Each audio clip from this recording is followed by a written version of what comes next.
다니엘서는 바벨론 교육, 바벨론 70년 재교육 현장이라는 거죠.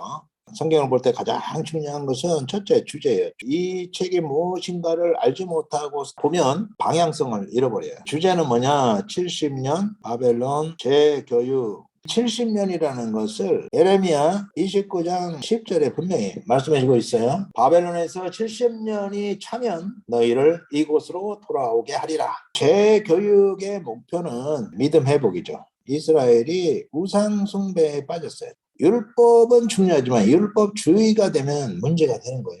이 율법주의는 우상 숭배와 같습니다. 성경은 구원의 책이죠. 구원은 오로지 예수 그리스도를 통해서만 가능합니다. 유대인들은 예수 그리스도를 부인함으로 인해서 율법주의에 빠지게 되고 우상 숭배에 빠져버린 것이죠. 그래서 재교육을 통해서 우상 단절 효과를 가져왔고, 또 하나는 회당 교육을 통해서 철저히 하나님 말씀 교육을 하게 된 거죠. 두 번째가 구조입니다. 이 성경은 어떻게 구성되어 있는가? 1장에서 6장은 70년 포로기 역사를 말해주고 있습니다. 신앙 재교육 현장을 보여주는 것이 1장에서 6장이고요. 두 번째는 7장에서 12장이죠. 다니엘이 본 환상입니다. 포로 귀환 때부터 예수 그리스도의 재림 때까지 내용이 있습니다. 그래서 이것을 구약의 계시록이라 이렇게 표현을 하고 있습니다.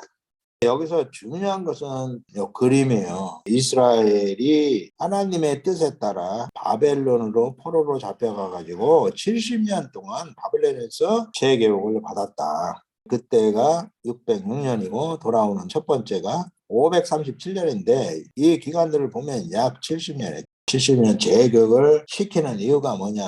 이것이 이스라엘의 믿음 회복을 위한 하나님의 특별 프로젝트. 재교육 현장을 우리에게 보여주고 있는 내용이 되겠습니다. 이것이 현장입니다. 예루살렘에서 바벨론으로 포로로 잡혀가지고 70년 동안 살았던 거죠.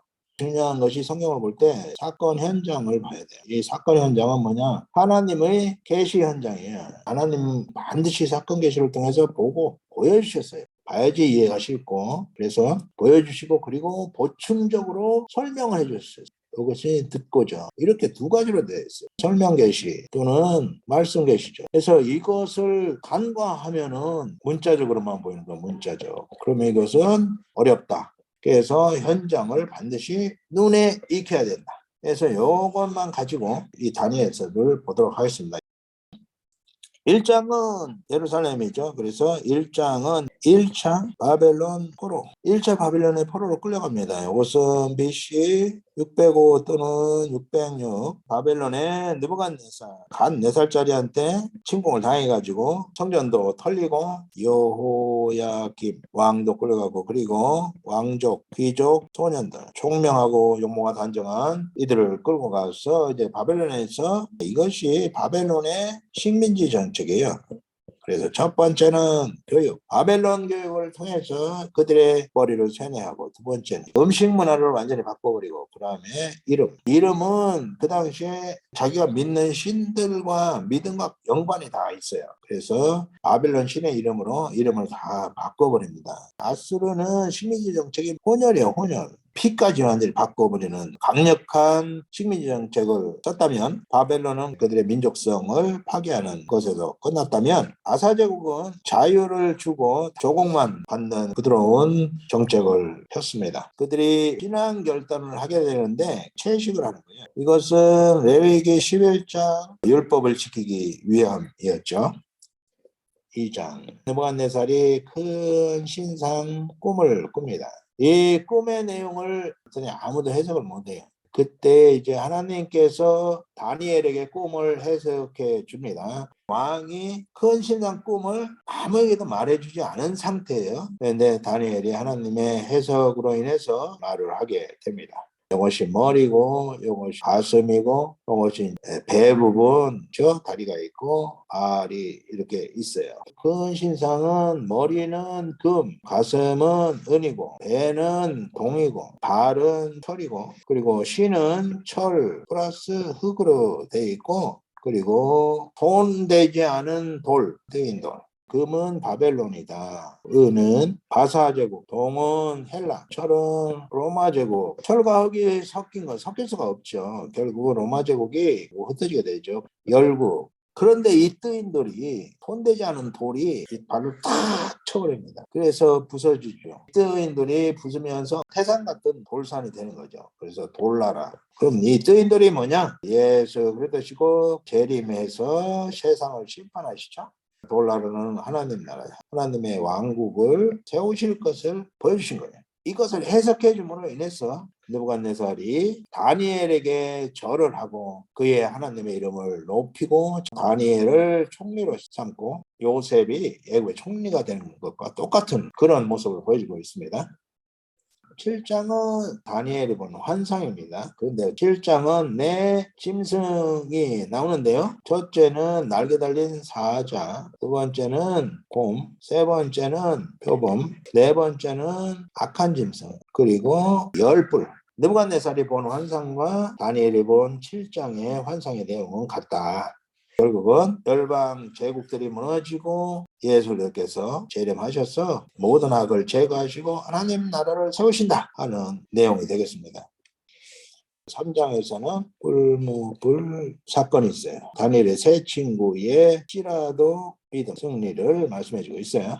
느부갓네살이 금신상을 말씀합니다. 금신상의 크기는 30m, 넓이는 3m의 큰 금신상을 만들고 다 이 금신상에 절을 하고 있는데 이 금신상은 느부갓네살이 믿는 우상이죠. 그런데 다니엘의 세 친구가 절할 수 없다라고 거절을 하니까 왕이 화가 나가지고 7배나 이제 풀무불을 뜨겁게 해가지고 거기에 던져라. 그 이튿날 가서 보니까 세 사람을 던졌는데 4명 있는 거예요. 그런데 머리털도 상하지 않고 불탄 냄새도 없습니다. 보호의 하나님. 하나님께서 그의 백성을 눈동자같이 보호해 주신다. 사무엘상 25장에 보면 다윗에게 아비가일이 하나님께서 당신을 생명싸개로 보호해 주시기 때문에 아무도 당신을 해할 수 없다라고 표현해 주고 있는데 하나님께서는 그의 백성을 생명싸개로 꼭꼭 싸서 보호해 주시는 하나님이시다. 4장에서는 이 느부갓네살 간 4살짜리가 다시 꿈을 꾸는데 큰 나무 꿈을 꿉니다. 엄청나게 큰 나무가 있어요. 이 나무가 하늘에까지 닿는 그런 큰 나무가 있는데 나무가 막 열매도 많이 있고 잎도 무성하고 그러니까 사람들도 새들도 짐승들도 여기 와서 이제 먹을 것을 찾고 쉼을 얻고 하는 거예요. 그런데 한 감찰자가 와가지고 이 나무를 커트를 하는 거야. 그리고 이 미끼등, 구루터기만 남았는데 이것을 새 밧줄과 놋밧줄로 묶어버려요.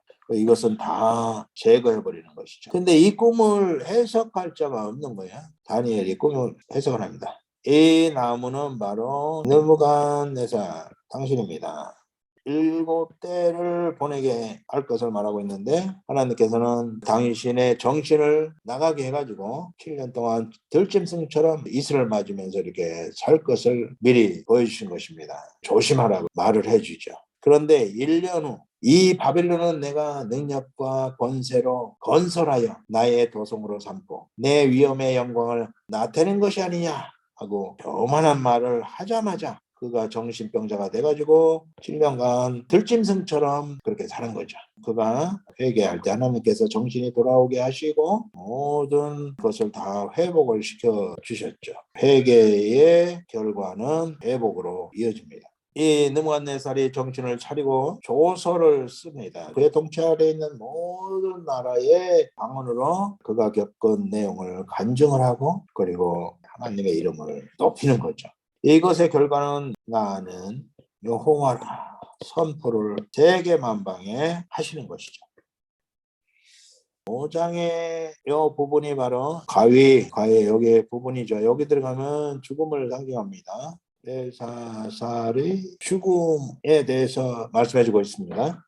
바벨론 성이 이렇게 있다면 엄청난 바벨론 성의 주위에 이렇게 물이 흐릅니다. 물이 꽉 차 있어요. 강물로 꽉 덮여 있고 여기를 드나들려면 이제 이런 다리를 통해서 들어가는데 전시에는 다리를 딱 걷어버리면 공격할 수가 없는 거죠. 이 강을 헤엄쳐서 갈 때 위에서 화살을 쏴버리면 다 죽어버리니까 정복할 수가 없는 난공불락의 성이라는 거죠. 메대 바사 연합군이 침공해가지고 성을 둘러싸고 있는데 벨사살 왕은 1000명을 초청해가지고 술잔치를 하는 거예요. 술잔치 하다가 이제 흥이 오르니까 성전 그릇들을 가지고 와라. 요 성전 그릇에다가 술을 따라서 마시는 거죠. 이것이 뭐냐? 하나님을 모독한 거예요. 그렇게 되자 갑자기 손가락들이 나와가지고 석회벽에다가 글씨를 쓰는데 메네 데겔 우가르시 이라는 글씨가 쫙 써지는 거예요. 그러니까 그냥 왕이 놀래가지고 다리가 녹아내리는 엄청난 두려움에 휩싸이게 되죠. 그래서 이것을 누구든지 해석하라. 그런데 아무도 해석하지는 못합니다. 그래서 이제 다니엘이 해석을 해줍니다. 메네메네는 뭐냐? 끝났다. 왕의 나라가 이제는 끝났습니다. 대개는 뭐냐? 왕을 저울에 바라보니까 부족하다.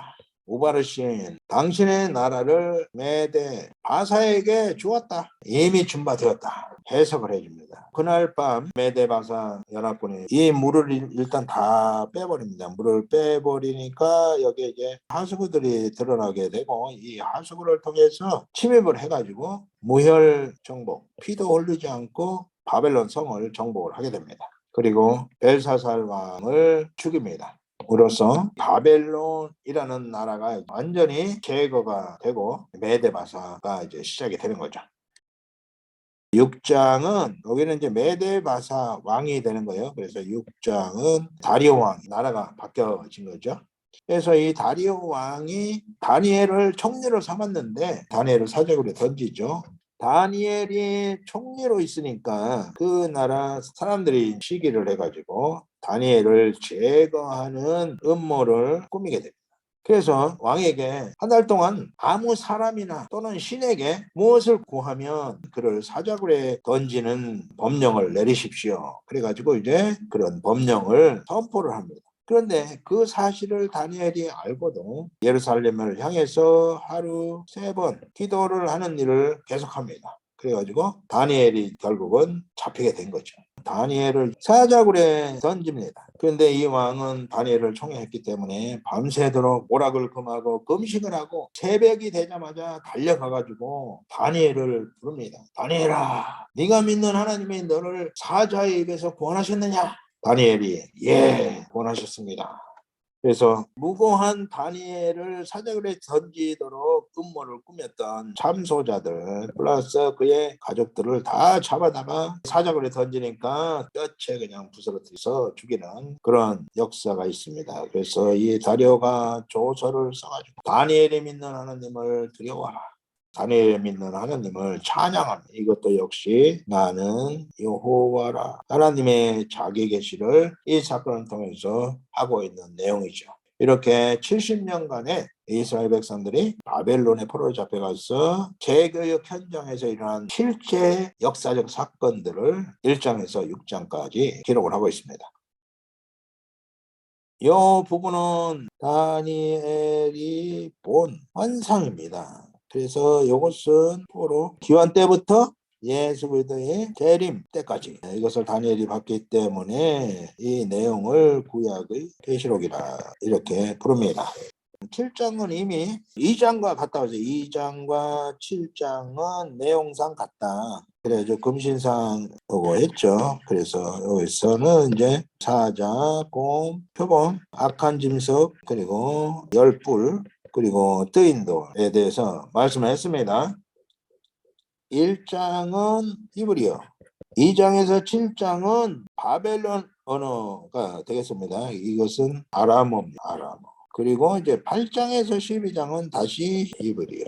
왜냐하면 이것은 이스라엘과 관계가 깊은 그리고 2장에서 7장 이것은 바벨론에서 일어난 사건 중심이기 때문에 바벨론어인 아람어로 기록이 되어 있다는 것입니다.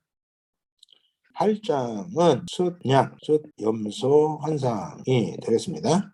순양은 그 당시 바사 제국의 수호신이고 숫염소는 헬라 제국의 수호신이 되겠습니다. 이 순양이 이렇게 뿔이 있고 이제 머리가 있고 꼬리가 있고 공격해서 막 뛰어오는 거죠. 순념소예요. 서쪽에서 순념소가 뛰어오는데 이 특이한 것은 여기에 긴 뿔이 나온 거예요. 큰 뿔. 그리고 여기는 뿔이로 되어 있죠.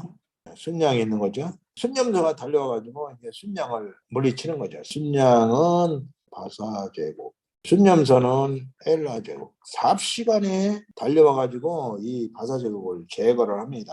그러니까 이 큰 뿔이 누구냐? 알렉산더 대왕으로 보죠.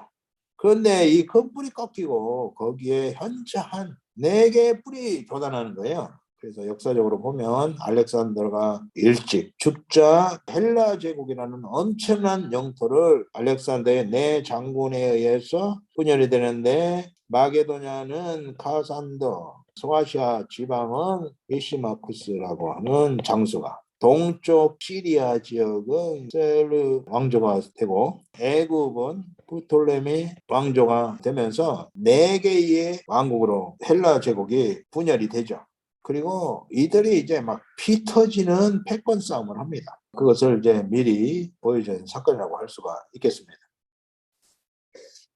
9장에는 70일의 환상이 있습니다. 다니엘이 예레미야 29장 10절의 약속대로 포로 귀환될 것을 알고 기도를 합니다. 첫 번째는 회개, 이스라엘의 죄를 자복하고 그리고 간구를 합니다. 하나님의 큰 긍휼에 의지해서 우리를 회복시키시고 축복하시도록 기도를 하는 것이죠.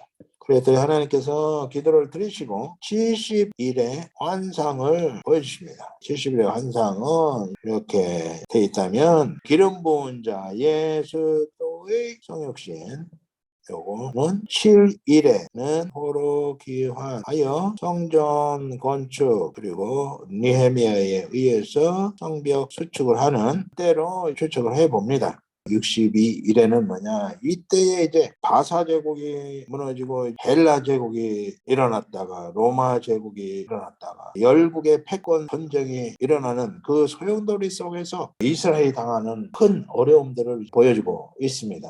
이 안에는 가장 비참했던 것이 150년 남북전쟁, 애국과 시리아의 싸움 가운데서 이스라엘이 엄청난 고난을 겪습니다. 시리아의 안티오쿠스 4세 에피파네스에 의해서 성전이 모독을 당하는 그러한 사건들이 포함되어 있습니다.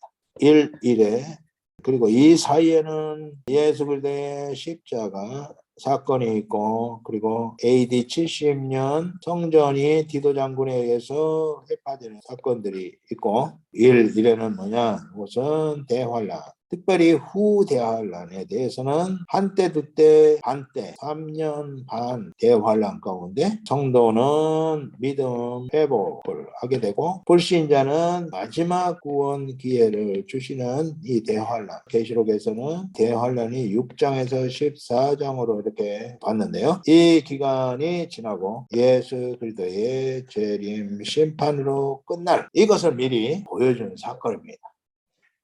10장은 인자 환상, 인자는 예수 그리스도를 대체적으로 말씀하고 있는데요. 다니엘이 70일의 환상을 보고 굉장히 고통스러워합니다. 그래서 3주간 슬픔 속에 있는 거예요. 자기 동족이 당하는 고통을 보면서 슬픔을 겪는 거죠. 그때 하나님께서 다니엘에게 가브리엘 천사를 파송해서 위로를 하십니다. 바사 군주, 헬라 군주가 박해를 하는 거예요. 바사 군주, 헬라 군주는 악한 영들이죠. 이것은 사탄의 세력이죠. 그때 하나님께서 가브리엘 통해서 위로를 해주시는데, 미가엘 천사장이 악한 세력과 싸워서 이스라엘 하나님의 백성을 보호해 주실 것을 말씀해 주십니다. 그래서 동족을 위해서 고민하고 있는 다니엘을 위로하시고 인자를 통해서 안수해주고 힘을 주십니다. 10장에서 12장까지는 이떼겔 강가에서 본 환상입니다. 이떼겔은 티그리스 강을 말합니다. 11장에서는 열방에 대한 연합, 이떼겔 환상이 4부작으로 되어 있는데, 일부에서는 바사 제국하고 헬라 제국의 멸망에 대해서 먼저 말해주고 있습니다. 바사 제국은 약 200년간 통치를 하게 됐죠. 엘라 제국은 반짝 일어났지만 알렉산더가 죽자 네 장군에 의해서 나라가 분열되게 되죠. 2부에서는 150년 남북 전쟁에 대해서 말하고 있습니다. 이것이 이제 북왕국 시리아 셀루쿠스 왕조고요. 그리고 남왕국은 애굽이죠. 애굽 프톨레미 왕조고, 요거는 셀루쿠스 왕조죠. 요 중간에 끼어 있는 것이 바로 이스라엘이요. 이스라엘을 전쟁하러 가고 또 돌아오면서 완전히 쑥대밭을 만들어버린 거예요. 그래가지고 있는 것은 다 그냥 뺏어가는 거죠. 그래서 보화가 있으면 집안에 뒀다가는 다 털어가니까 밭에다가 숨겨. 밭에다 숨겨가지고 안전하게 숨겼는데, 그런데 이제 그 가족이 죽으면 밭에 숨긴 보화가 어디에 숨겼는지를 모르는 거죠. 후대에 밭을 갈다가 보물상자를 발견하게 된 거예요. 그러면 그것의 주인이 누구냐? 이것에 대해 법적으로는 밭주인 소유를 인정한 거죠. 그래가지고 마태복음 13장 44절에 보면 밭에서 일을 하다가 이제 봉화를 발견한 거예요. 그러면 밭주인에게 그것을 넘겨줘야 되기 때문에 그 봉화를 발견한 사람은 그 비밀을 숨기고 어떤 대가를 지불하든지 그 밭을 사려고 하는 거죠. 보화는 뭐냐? 예수 그리스도시죠. 예수 그리스도의 참 가치를 아는 자는 어떤 대가 지불을 하든지 예수 그리스도를 소유하려고 한다 하는 비유를 예수님께서 마태복음 13장 44절에서 주고 있는데, 그 말씀의 배경이 바로 150년 남북전쟁에서 비롯된 것이다. 어떤 분은 멸망하게 하는 가증한 것을 세울 것이라는 그 말씀은 시리아 셀루쿠스 왕조의 안디오쿠스 에피파네스, 이 안디오쿠스 에피파네스 4세가 애굽을 향해서 세 번째 3차 침공을 할 때에 로마 함대가 회군을 명령합니다. 로마 함대를 대적할 수가 없어가지고 울분을 품고 회군할 때 이스라엘을 짓밟아 버립니다. 성전에다가 헬라의 수호신 제우스 신전으로 성전을 바꿔버리고 돼지 피를 여기다가 뿌려버립니다. 이스라엘이 가장 모독적이고 참혹한 일을 당한 것이 바로 이 시리아의 안티오코스 에피파네스 4세가 성전을 모독한 것이라고 할 수 있겠습니다. 167년에 제우스 신전을 바꿔버렸고, 마카비 혁명에 의해서 164년에 마카비 왕조가 세워지게 되는 거죠. 독립을 하고, 그리고 성전 정화를 하고 그날을 기념한 것이 바로 수전절 12월 22일에서 30일까지 이스라엘의 민족제일이 되고 있습니다. 12장은 종말 예언입니다. 12장에서 종말 환상을 보고 4부는 결론부에 해당하는데, 적그리스도가 출현하고 대환란이 일어나고, 그리고 예수 그리스도께서 재림하셔서 심판, 모든 악을 제거하시고 하나님 나라를 완전히 회복하셔서 성부 하나님께 바쳐드림으로써 모든 구속사가 끝나게 되는 거죠. 종말 환상을 통해서 여기서는 뜨인 돌은 예수 그리스도를 상징하죠. 뜨인 돌이 쳐가지고 태산같이 쌓이는 돌의 나라, 하나님의 왕국을 표현하는 것이죠. 이렇게 해서 하나님 나라가 완성될 것을 말씀해주고 있는데요. 그리고 마지막으로 다니엘에 대해서 12장 13절 마지막 절에서 내가 평안히 쉬다가 끝날에는 내 몫을 얻으리라. 충성된 종 다니엘의 수고에 대한 보상을 상급을 주신다. 그래서 하나님은 어떤 분이신가? 행한 대로 갚으시는 공의로우신 하나님의 보상, 상급에 대해서 말씀해 주고 마치고 있습니다. 다니엘서의 가장 중요한 것은 첫째 주제다. 주제는 70년 바벨론 포로기 역사를 기록하고 있는데, 이것은 재교육, 신앙회복을 위한 하나님의 특별 프로젝트였다. 두 번째 구조는 1장에서 6장은 70년 포로기 재교육 현장을 말해주고 있고요. 7장에서 12장은 다니엘이 본 환상을 통해서 포로 이후부터 예수 그리스도의 재림까지의 내용을 보여주고 있다는 것입니다. 세 번째 중요한 것이 사건 현장입니다. 사건 현장은 하나님의 계시 현장이다. 계시 현장이 어떻게 우리 눈에 보이게 하셨는가. 이렇게 다윗별이죠. 이것은 다윗별. 다윗별, 이것이 이스라엘을 상징하죠. 그리고 이제 다윗별 안에 예루살렘이 있습니다. 예루살렘은 하나님의 그의 이름을 드시려고 택하신 것. 그리고 그 안에 이제 성전이 있죠. 이 성전은 하나님의 보좌를 상징하죠.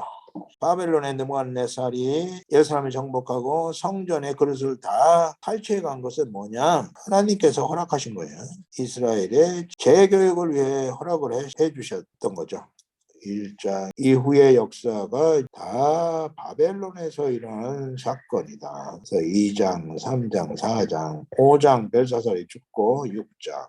이것은 70년 바벨론 포로기 역사를 기록한 것이고 7장, 8장, 9장, 10장, 11장, 12장은 다니엘이 본 환상입니다. 그래서 구약의 계시록이라고 하죠. 포로기한 이후 예수대의 재임 때까지를 보여주고 있는 내용이 되겠습니다. 제국들이 다 무너지고 결국은 예수 그리스도의 재림으로 뜨인 돌에 의해서 모든 세상 나라가 끝나고 하나님의 나라가 세워져서 정부 하나님께 나라를 바쳐드림으로 구속사가 끝난다. 전체 내용 속에서 우리가 특별히 볼 것은 보호의 하나님. 하나님이 그의 백성을 눈동자같이 지켜주신다. 예수 그리스도께서 우리를 세상에 그의 증인으로 보내시면서 하신 말씀. 내가 세상 끝날까지 너희와 함께 하시겠다고 약속을 해주셨습니다.